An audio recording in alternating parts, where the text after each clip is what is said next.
Hello everybody, Hades 2. The Hades first was an amazing game. Honestly, it got me right from the beginning and I really adore it. I really like it.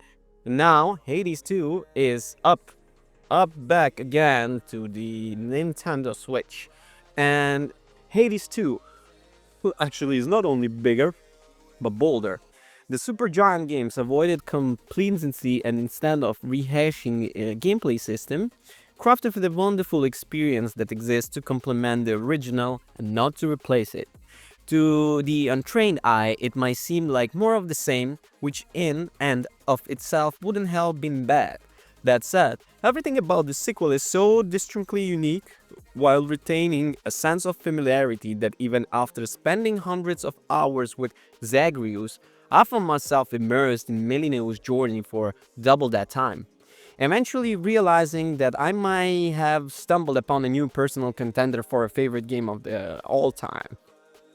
And casting aside Zagreus was an incredibly brave choice considering the popularity and devoted fan base online the Prince of the Underworld has garnered.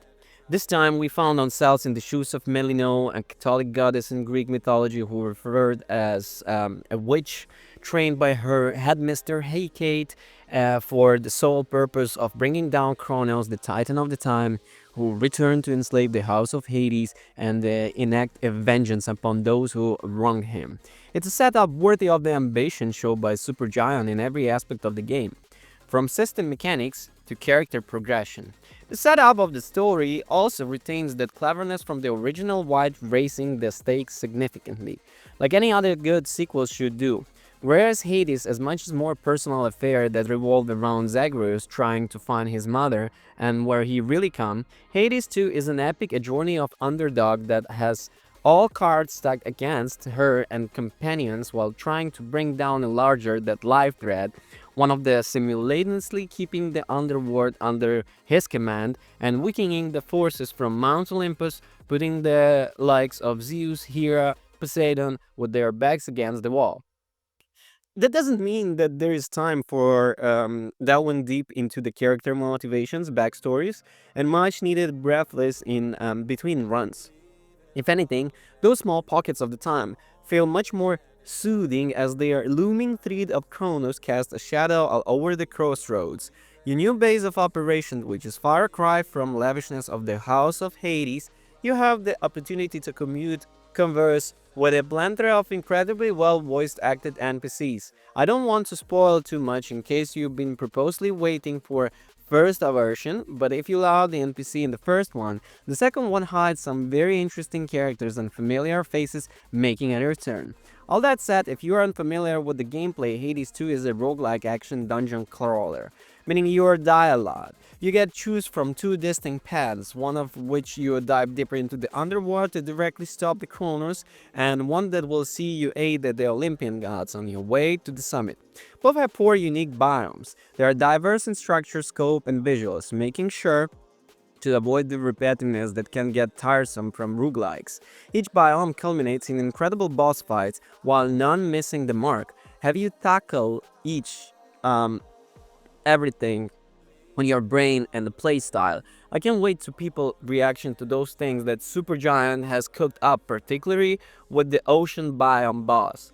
During each run, you will be able to harness the power of the gods and other full allies that will aid you with boons or incarnations, which will empower as the perfect of Melinoë, the type of weapon you chosen on that specific run. Malone can use a basic attack, a special attack, and she can use her witchcraft experience to summon and cast keeps opponent at bay. She also utilizes magic to empower all to create a mega versions of each. Her mobility is also excellent, particularly because both her initial dash and subsequent sprint can also be buffed by aforementioned boons. And the variety of weapons is extremely run, ranging from the close combat striker blades that will require you to stay sharp to avoid incoming attacks consistency, to me more ranged weapons like the Moonstone Axe, which allows you safer approach at the cost of your attacks being much slower.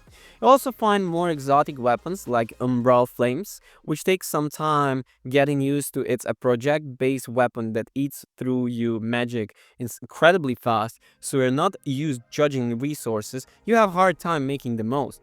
As you progress through the game, you unlock unique aspects, in many aspects and cases that drastically alter how a weapon can be forced.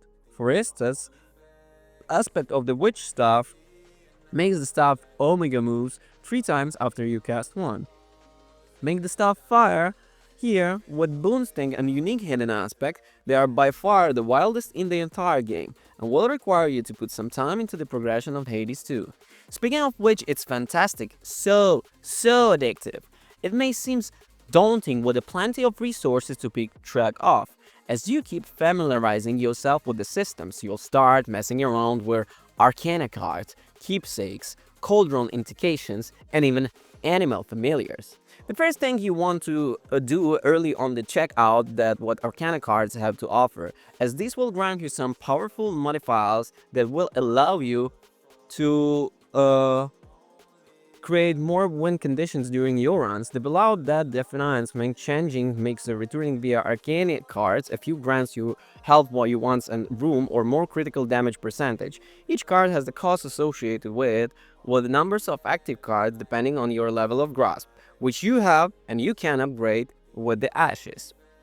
And so talking about a little bit my thing, one thing I want to mention on the Hades 2, I played on the Switch 2 version, and that's one you still get 60 FPS, albeit as lower resolution, but friend note, if you do upgrade to a Switch 2, Supergiant has a free upgrade waiting for you.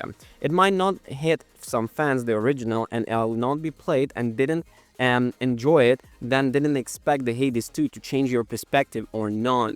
However, you are a newcomer of some people to open the more Melinoë adventures. So yeah, guys, this shit is polished to perfection. Hades 2 is absolutely a term that feels uniquely distinct from its precedor, and serving as a gracious evolution of the formula with dozens of hours worth of incredible engaging content. And yeah, I strongly recommend you to watch and play and try. Peace.